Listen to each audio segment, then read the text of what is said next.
I'm gonna train my dual wield. There's gonna be a wand here and a wand here, so let's see how that goes. Welcome to Illustrative Wizardry.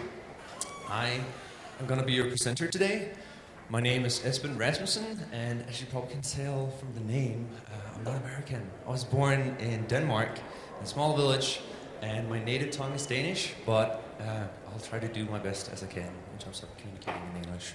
So, I work as an illustrator, senior illustrator in Riot Games, and we create splash art, and kind of like that's what the talk is going to be about. It's going to be about creating portals into like new places and kind of sell that whole world. So bringing something from your imagination and manifesting it into reality. So before we start, I just want to say a couple of things, and that is, this is not like a end-all, be-all, this is the right way to do it. It's not an art bible in any way or form. This is just my observations throughout the years where I've been working together with a lot of very talented people. So this is like an accumulation of the knowledge that I've gathered so far. It might also be incomplete and loopholes, but this is kind of where it is right now. So this is just to kind of like give an introduction of who I am. This is a couple of the works that I've been doing lately for League of Legends. And it kind of varies from something that's very serious to fun, lightheartedness, aspirational, epic, cute manga. So like trying to use several different styles and thematics and feelings that I'm trying to communicate within in my job. So this was a collaboration with the Splash team too. There were several people on this one. Same one with this. But it's been a lot of fun. I've been working there for about 3 years now. And this was some of the work I did before joining Riot too. So there was a time, not so long ago, where I didn't work for Riot, where I was a young apprentice myself. Still am, a forever student. But this was me. This was, I was 18 years old, and I was like, it was about the time where I was like, okay, I heard about this thing, called concept art and illustrators, and that sounds like it could be a job. It was still very new. I was like, okay, maybe I can do that too. And at that time, I started taking drawing a little bit more seriously. This was some of my early works.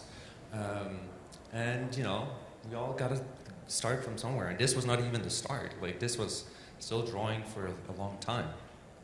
Some other stuff for a competition, other work, and trying to kind of really take it seriously and try to expand and fail a lot.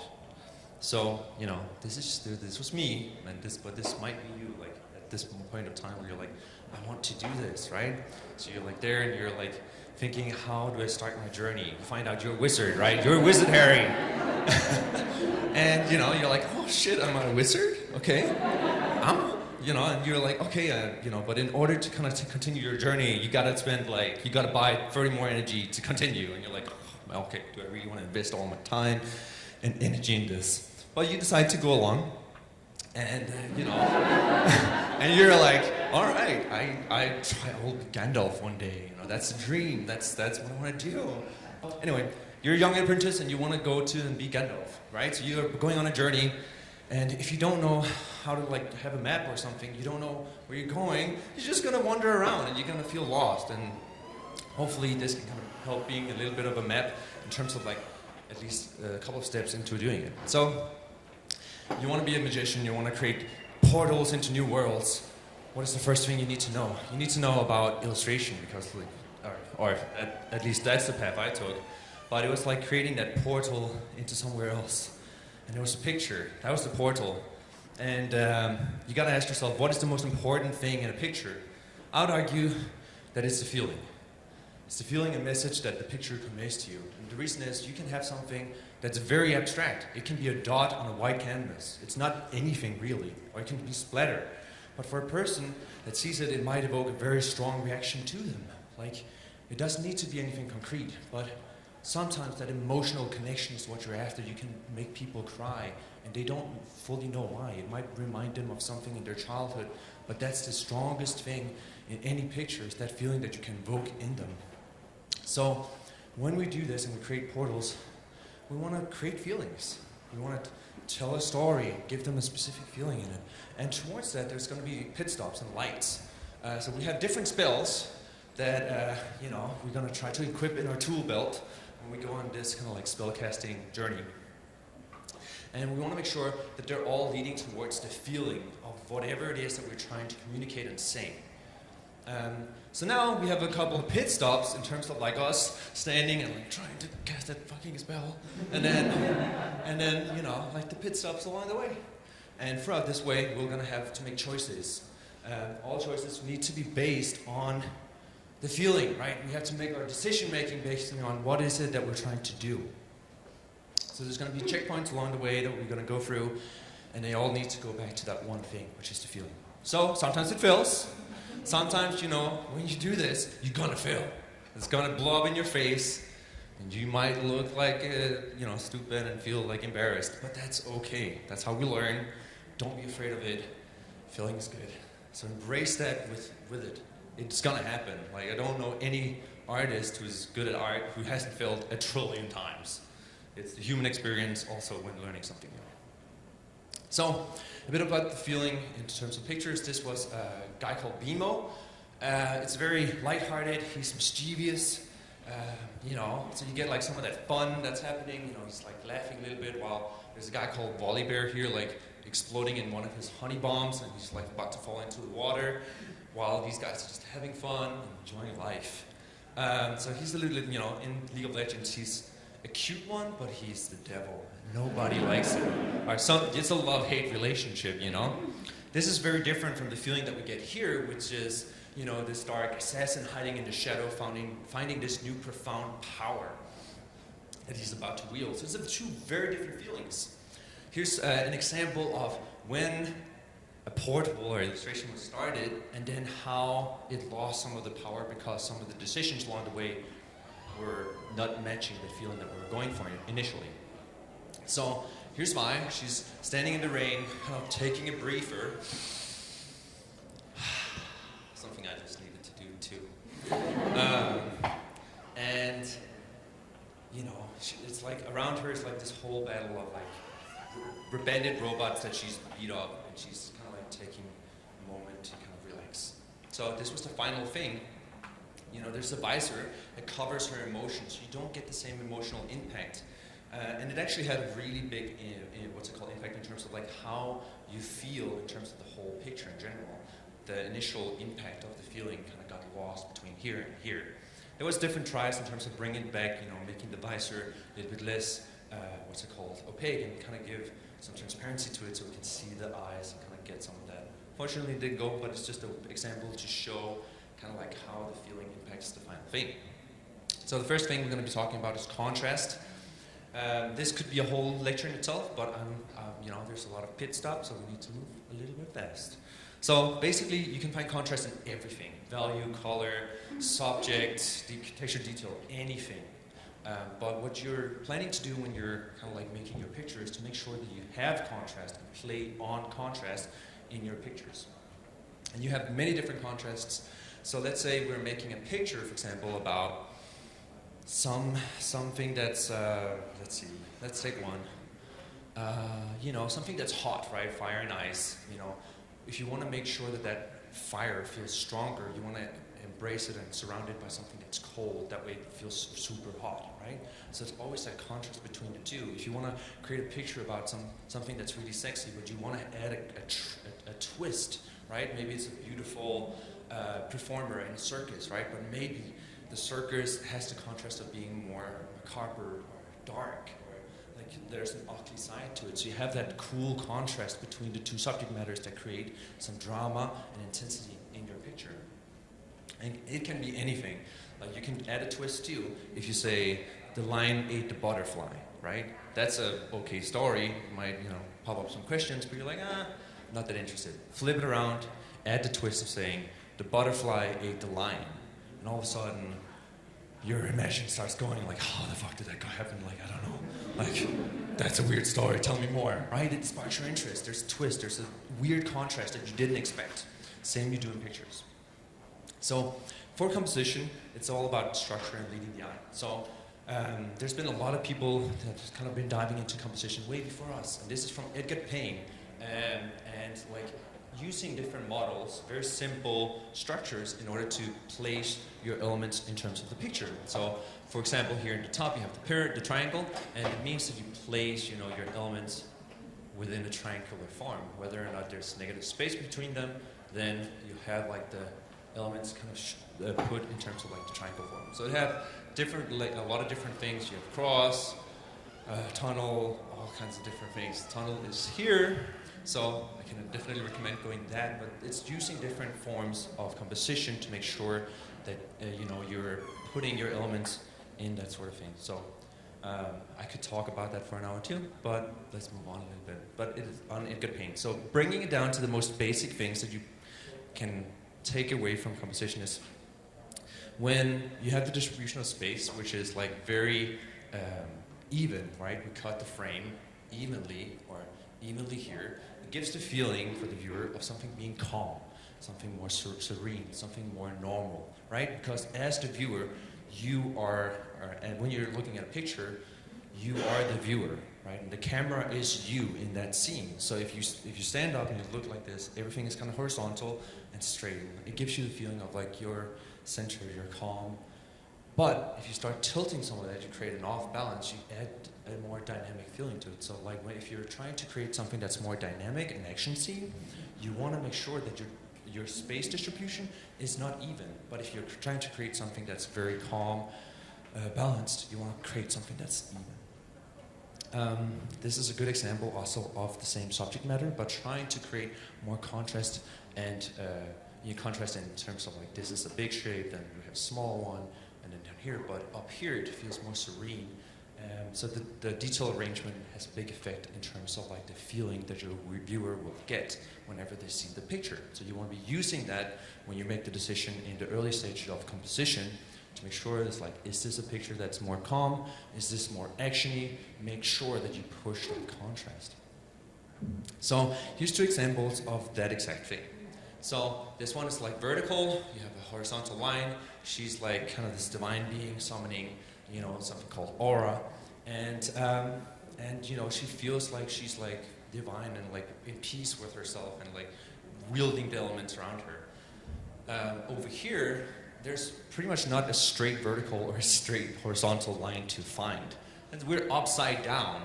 Like this is, I believe, Bonnie and Clyde that Jacob Eirik, I hope I said that right, kind of did, and it's beautiful in terms of its dynamism.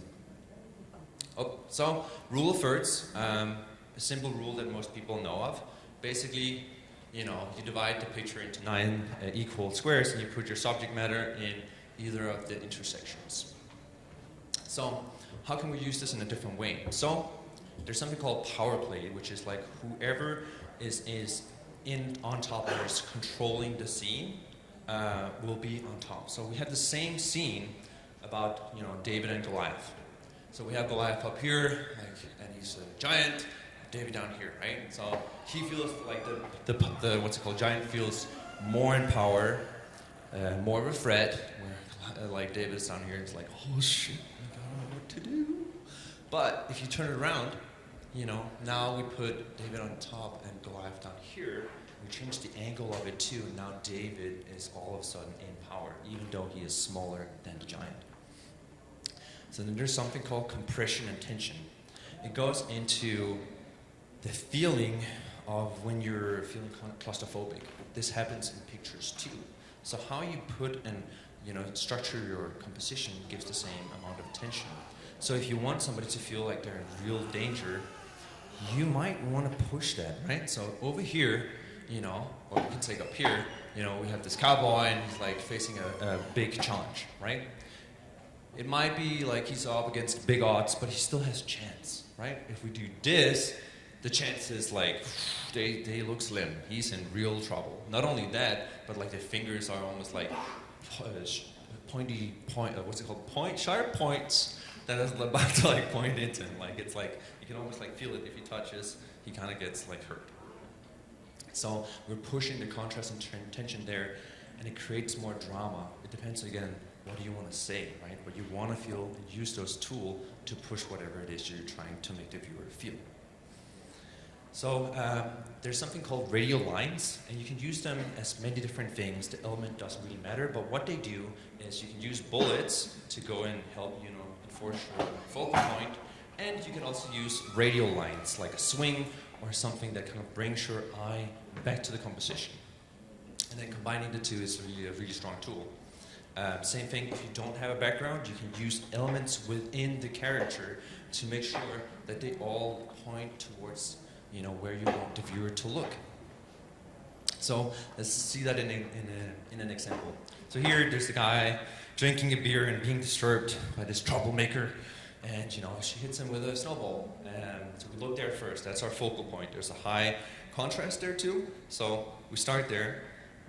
We follow the trail, leading back to her, seeing like, oh, she threw the snowball, and then from there, we can move up here to the wanted poster. We can see that she's kind of wanted. She's a troublemaker, still lighthearted and fun because, she's smiling.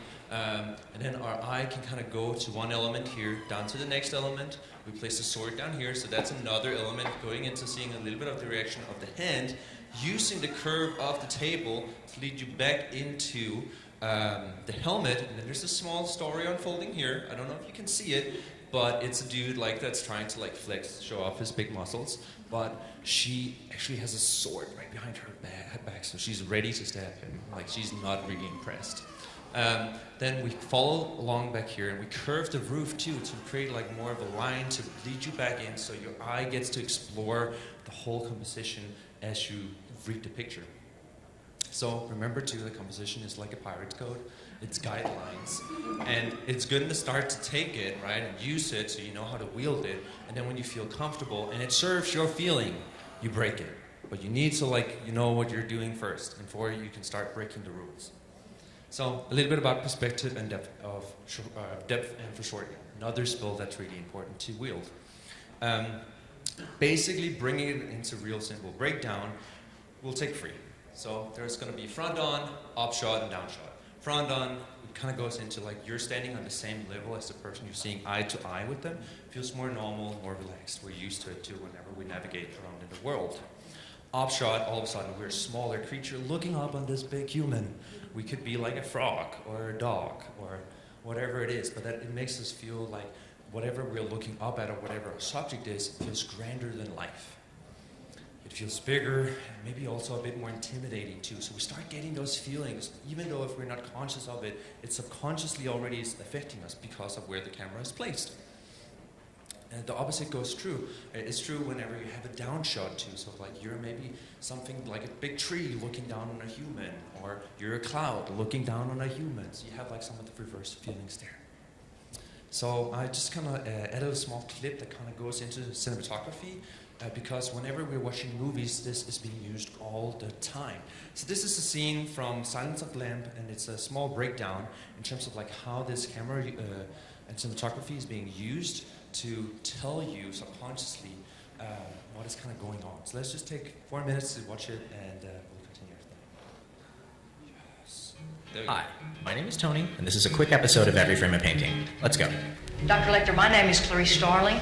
May I speak with you? Today's topic is winning the scene. In drama, 2 characters walk into a room. Each wants something from the other. May I see your credentials? The question of the scene is, who gets what they want? Closer. First, you'll notice they both look right into the lens, examining each other. Even though Lecter is in jail, this framing shows him and Clarice as equals. But once he lands the first blow... That expires in 1 week. You're not really the eye, are you? We move over the shoulder, with each person building up a defense. And who has the power here? Sit, please. He does.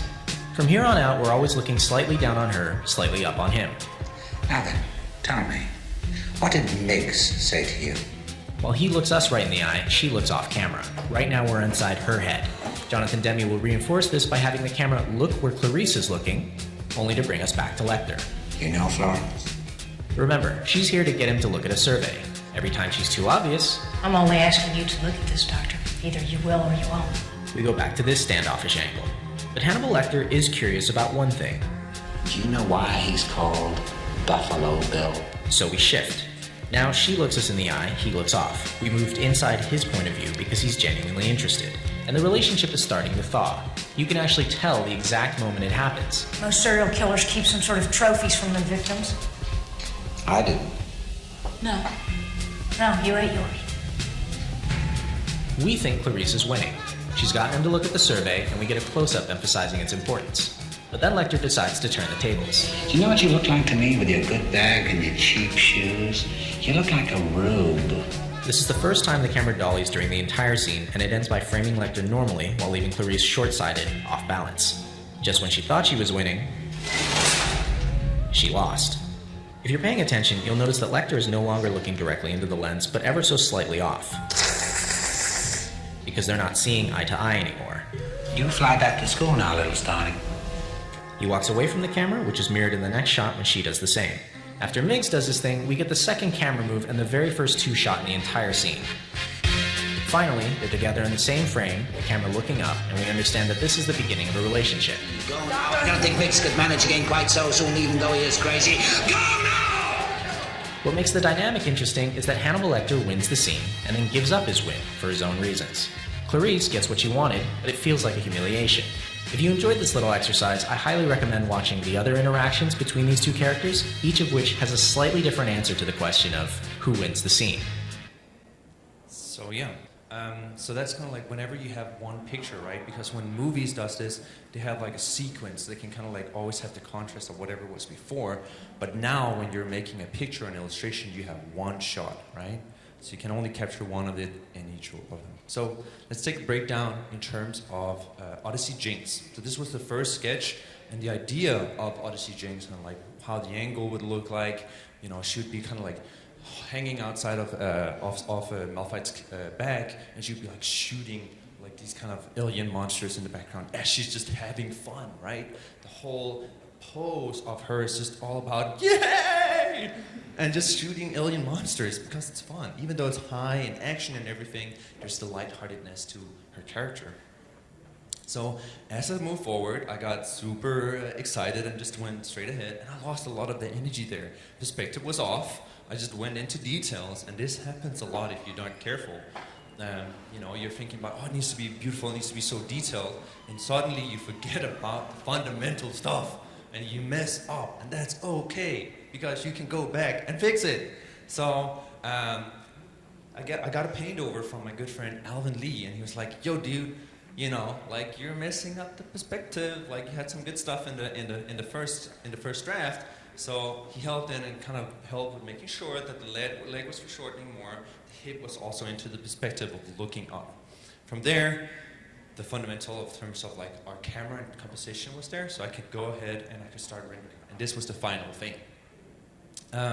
Here's another example of what's it called, of a illustration, and it's what's it called? This Death Knight kind of like making sure, or summoning his big sword, you know. But how can we amp up this picture, right? It's like it's kind of dynamic. It's like it's a, you know, kind of dark too, and there's a high stakes. It's like skeleton zombie hands that are pushing up this sword. That's not normal. So we want to make sure that you're slightly off balance because this is not a normal scene. So what we look at too is the division of space, right? We have a straight vertical and we have a straight horizontal. It makes us feel calm, but also like we're looking at him kind of straight on, even though that we're on the ground. So how can we amp this up? So the choices that was made in the paint over was to look up at him too. Now we also made him a diagonal. Everything is kind of a little bit off balance. The sword is still being raised towards him, but it feels like he's bigger, he's more dangerous than the first thing. What we did was push the camera, push the composition a bit more, having some of the principles in mind. So C-space. C-space is basically for shortening. So C-space is whenever something is coming in front of you. It's a bit of a 3D term. But let me just break it down into simple ways of thinking about it. So we have a girl shooting a gun, and you know, that's kind of what's happening there. How can we make this more impactful? How can we have that maximum oomph, like a punch in the stomach? We want to feel that impact, right? As the illustrator, we want to really amp that up. So we lift the other arm up to move the gun closer to camera. Now, as the viewer, you're standing closer to the shot. You're like, whoa, like this is starting to feel a little dangerous for me too. Maybe I'm losing my hearing, right, because of the shot being so close. but we can do it even more. We push it all the way, and that's like the foreshortening. And whatever that does is like it amps up the intensity, the dynamic kind of it too. So if you look at the different shapes too, we have foreground, which is the hand, middle ground, which is the body, and this be the background buffer. And then we push the shapes, we make sure that it takes on more importance too. So the action starts taking more importance in terms of what it is that she's doing. And this is an action shot, depending on, of course, what it is we want to say. Is it just like a normal shot, like pop? Or is it like, you know? That's kind of like what we're trying to do. It's always fun to do like small sound effects whenever you're drawing too. So this is a small breakdown, normal, better, maximum oomph, if you're going for that punch in the stomach, right?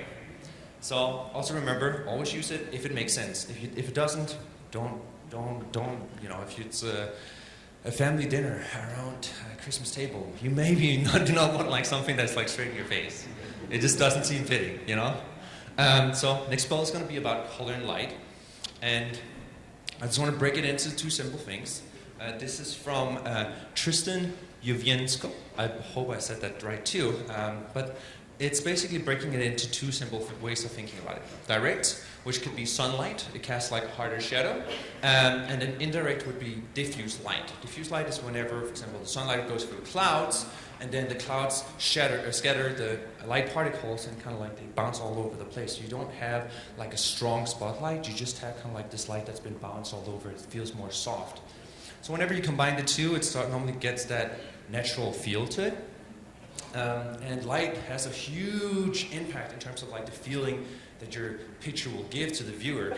So if something is like more from below, it feels more eerie, a little off-putting, kind of mysterious too. You know, where top light, natural lighting feels more natural. You're used to it too in your life.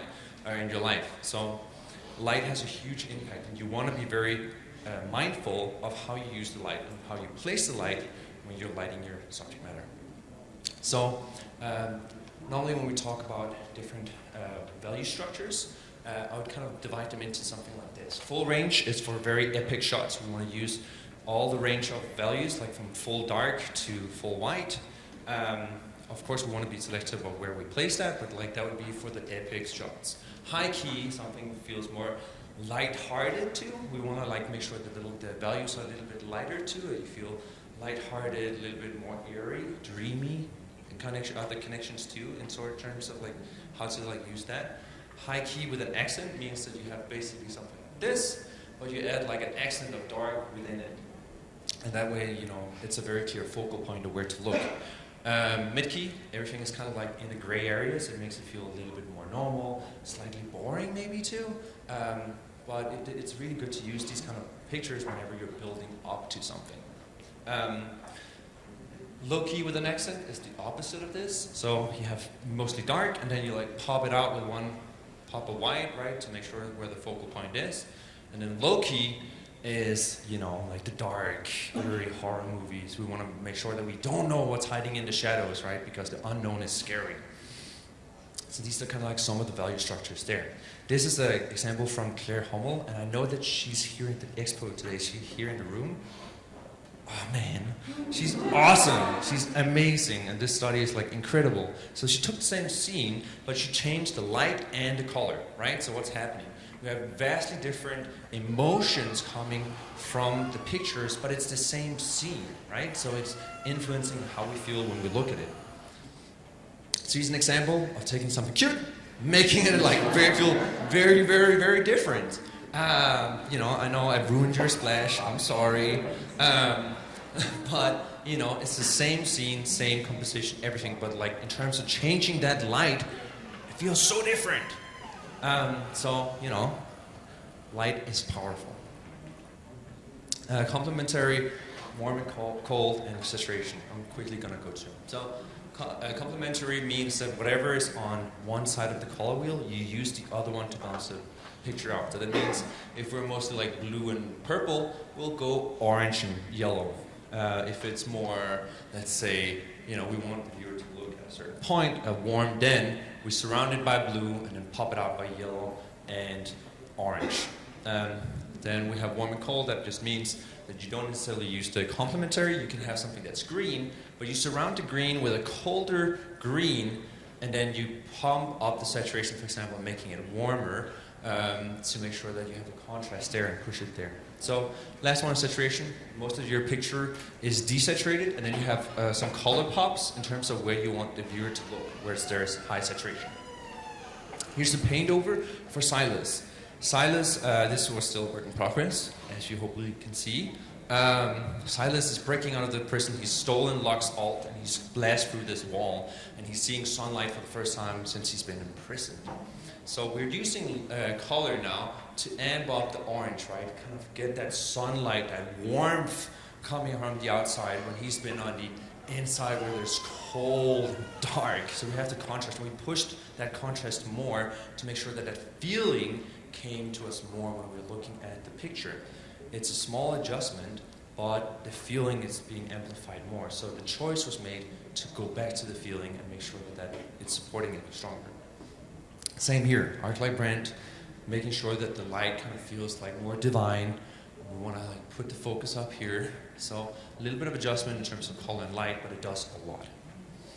This is a slumber party from Star Guardians, and it's supposed to be like really fun and warm and lighthearted too. So what's happening? Our light is being very white and kind of grayish too. So whenever we want to use like something that's fun, we often add color. So I was like, okay, first thing I need to do is go in, add color, add some saturation, and it's a warm, hard-lighted situation. So let's use some warm light. So we took the white light, added warmth, did some passes on the faces for likability, and this was the difference. So same composition, light is changing, saturation is changing, and the face is also a little bit too, but there's a huge difference in terms of like the feeling that you're getting from the two pictures. So next bill is going to be about detail and texture. So this is fun because on Simon Recon I had a bit of a small revelation that I'm going to be sharing with you because I've been thinking about it wrong all these years. I'll come to it when we get there. So this is Blitzcrank. He's like shooting his hand and he's about to grab you, and it's like right there. It's so close to us. So we have foreground, middle ground, background. And whenever something is close to camera, you tend to see more of the details within it. So that's a simple way of thinking about it, but sometimes too when something is really foreground, it blurs out. And in that sense, you want to make sure that you put your detail in the middle ground. Normally, it's very rarely that you put all your detail in a background, especially for splash. You also want to put the detail where you want the viewer to look. So for a seer here, the detail is being put near the shoulders and the head, right? We want to make sure that that's where we look, is the character. Also, when we apply detail, we want to use reference. We want to make sure that, for example, it feels believable. And this is, of course, just for a certain style. This is not for any kind of style, but now we're taking Splash as an example. We are going in and we're really rendering so much because we want you to feel that this could be a believable world, right? So that takes more time to make sure that the material feels good. And what we do is we find a lot of reference and we make sure that it's being shown in the splash. So again, we want to put the detail where it matters the most in terms of our focal points. When we're talking about details, it's important to have the opposite too, which is rest. Because if you detail everything, nothing is detailed, right? If everybody's a superhero, nobody's a superhero. So it's the same thing. You want to balance it too. So this is Sign Recon, and they kind of came out recently, and it was a good exercise in that exact thing, which was control detail, because there's a lot of elements in here. So this is a small breakdown of like the different, rest, detail, and that can be confusing to look at. So let's zoom in a little bit. So this is a kind of like snapshot of the focal point of that picture, and how I went about it was something like this. You have rest, you have detail, you have rest, you have detail with the hair, rest at the chin, detail at the eye, rest here, detail, rest. This almost goes like to one value, so I'm like creating no detail there. And then it continues like detail, rest, detail. So there's a rhythm to it too. Right? Your eye gets something around the detail where it can like relax and it can focus on one point. So this is the reason. This was the thing I misunderstood the whole time. It's not about detailing. It really isn't. If you can, on the other hand, do the opposite. Can you make the picture work with as few details as possible? Just explaining the form, the light, the perspective. Then when you got that, you can bring out what is important, right? Then you can detail, because that detail will like, compared to the rest of the image, will feel so restful. That's what you want to do. Contrast, not about detail. It's about how good are you at creating rest. So, when you're selecting detail 2, you choose one of the sides. You either detail in the shadow side or you detail in the light side. So you want to make sure that one is being more of a graphical shape. So if you detail in the dark, the light becomes just kind of like a shape. If you do the opposite, the darkness just kind of becomes one shape of the end of the jacket here, but the light is carving out some nice details here. So presentation, a very often overlooked spell that's very powerful. So I want to give you a small example, which is, if you go out and you go into a restaurant and you want to order a meal and you're really hungry and you get the meal and it's shitty presented, like it's served on a cardboard plate and there's like hair and all kinds of stuff. You're just like, I don't want to eat that. Like even if it's a lobster, you're just like, nah, I'm good. Keep it, But you take the same lobster, put it on a gold plate, and you're like, this feels good. The product didn't change, the presentation of it changed. But it greatly impacts your appetite. So when you have a sketch, use that extra hour, make a presentation, show the sketches you did, add a little map, whatever it is. So tell me more about it. Same goes for your website. This used to be my website, and even though it was good, it also sent a presentation of how serious it took my work. The pictures are kind of small, and that's what I do. That's what I'm trying to sell. I'm trying to sell you my pictures, right? I'm trying to teleport you into a different world and let you feel that world. So over here it feels more professional, more place for the pictures too. So it's a different presentation. And I felt a huge difference in terms of when launching that, in terms of like people contacting me. So it worked. When you're a student too, and you want to say, I can do character designs, I can do costume designs and environment, put it all onto one umbrella. Sell me that world, right? You can show all of that, but do it in one world that excites you. Like if it's cowboy and demons or whatever, like whatever is your jam, come together, make sure it all under one umbrella. You can have a couple of those worlds where you show off those skills. So this is a little bit about post, because that goes when you go into illustration too. It's like you want to make sure that you balance things out and make sure that the last 5% are being added to that presentation. Up here, we have a lot of contrast and it kind of starts to become our focal point. The smoke down here from the gun is a bit diffused and we can't quite tell what's happening. So in the post, that was what was done differently. Move more of the high contrast over here to a focal point, add a clear sense of smoke so we feel that he just turned around, shot like his gun, and turned around. You have this path that's leading you into what just happened and can go back down here. So we're following this line. So before, after, before, after. So this is how it looks in action. So whenever we take a splash from start to finish, and how we're going to support all those decisions that was made. So this is going to be an example of Blood Moon Evelyn.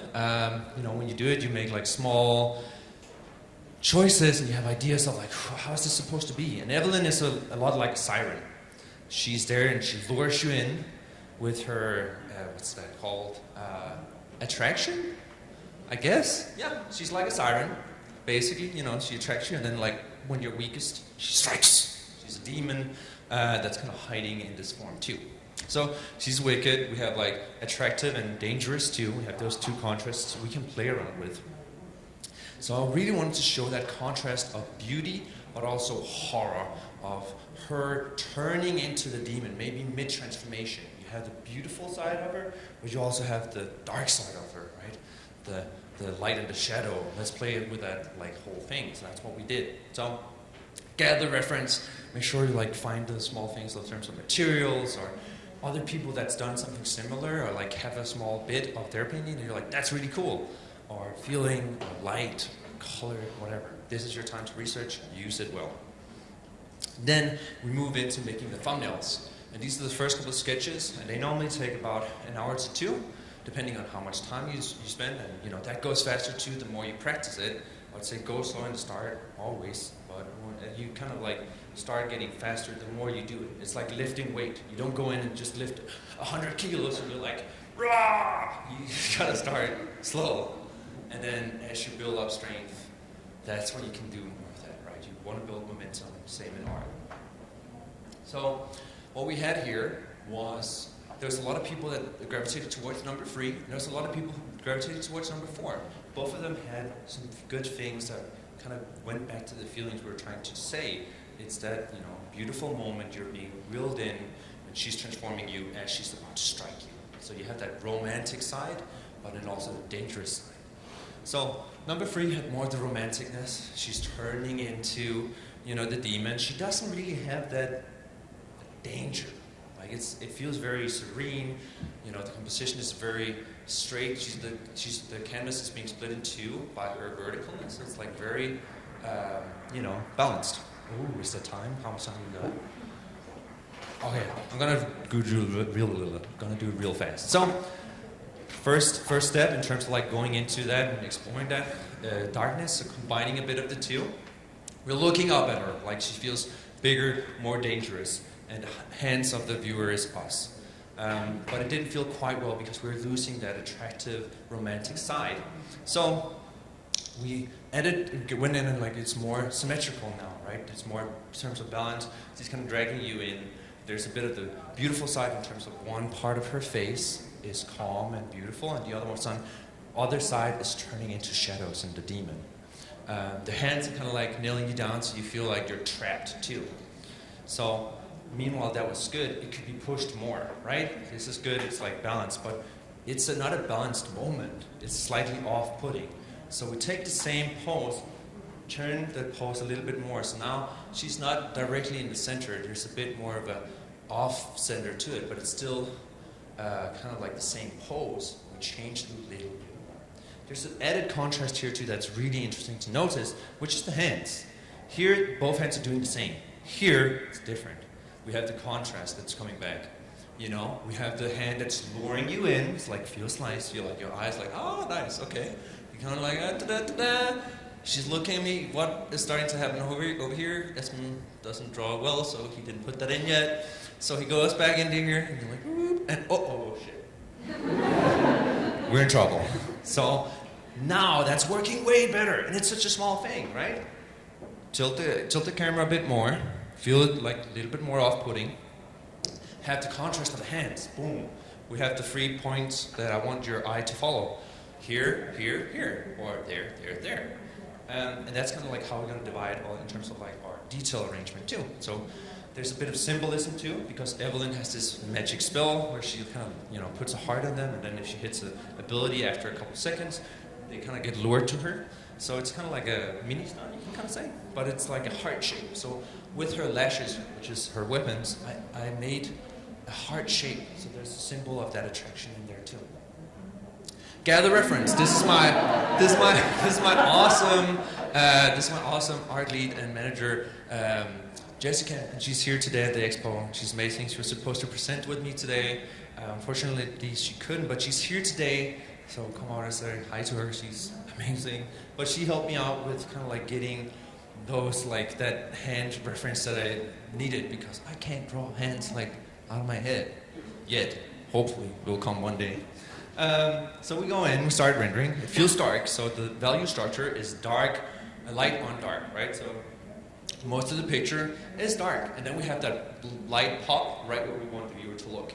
We're using the moonlight too to create high levels of contrast where it is that we want the viewer to look. So we're right around here. In terms of color, we're using red. That's the color of the model too. The skin was called Blood Moon, so the moon needs to be red and feel dangerous and ominous. We used reference to kind of like think about materials. Next step was rendering. So we go in, we render, we define more, make sure that she pops out from a little bit better from the background, define a bit more. And then what's starting to happen here is this hand, which is supposed to lure you in and be, you know, like more feminine. It's becoming monstrous, and I'm totally messing up again. Like, oh man, why can't I just get it in the first try? It doesn't work like that. So I got a paint over from my friend Bo and colleague Bo, and he's like, man, you gotta soften it up. So I did, boom. Then it feels way better now, and he was so right, because now we have the contrast again of like this, the soft, the feminine, the alluring, and then the BAM! Oh, sorry about that. The BAM, like we gotcha. So again, we have the contrast, and that's what we wanted all along, and we're trying to amp that up every time. In terms of color, too, it's being warmer. It's a little bit more romantic. We have more pinks, we have a little bit more saturation too. So that's starting to happen and be better too. So next part is adding grain, more detailed phase pass too, and making sure that that's kind of coming in. And this is getting close, but what's the last kind of bits? What could be pushed? Phase is getting there, but light can still be improved too. So we add the blood moon, we make it big, we make it ominous, and we have some of that red kind of coming behind. We have a clear transformation of the demon face too, and that way we kind of like get closer to what we initially tried to do. And this was the final piece for Blood Moon Evelyn. So, you know, it kind of went from our imagination and idea to a real life thing. So here's you. You're about to start this journey. When you finish a piece, you start all over. You do it again and again and again. And you slowly get better. You will fail. But you got to remember, don't compare yourself to others. Because you don't know what they've been through. You don't know how many hours they've been drawing. You don't know what they've sacrificed to be at where they are. You can only compare you to you. So if I can give one thing, it's like have the mindset of an athlete. What I mean by that is you can be an athlete and you can be in a competition. You can come last. It doesn't matter. You can still celebrate and you can have a great time. Not because you came last, but because you beat yourself, right? You can have a better time in competition than what you did previously. And you celebrate that. You celebrate your victory of you are getting better slowly because you can only compare you to you. So it's hard to do when we're at conventions like this to compare ourselves with others, but put your mind back and celebrate your small victories. Look back 6 months, say like, hey, I got better at drawing hands, I got better at rendering light, whatever it is. Celebrate that, go out, buy sushi, do it however you do it. And remember that it's not only you too. You know, you need the people around you. You need your friends, your family, and whoever's your colleagues, your friend. Like, don't forget that you're not just you. Even though you're on this big journey, you need everybody else, and we need each other. So I wanted to just say thank you to the people that I see almost every day, and is on the rest of the League Splash team, and who are amazing people. One of them being right there, Jennifer, and probably Horace. I saw too. So there's like some amazing people that I get to spend my time with, and they're incredible. So they're gonna be also here at the Expo around the aisle of 800. So come say hi. We're giving out free prints.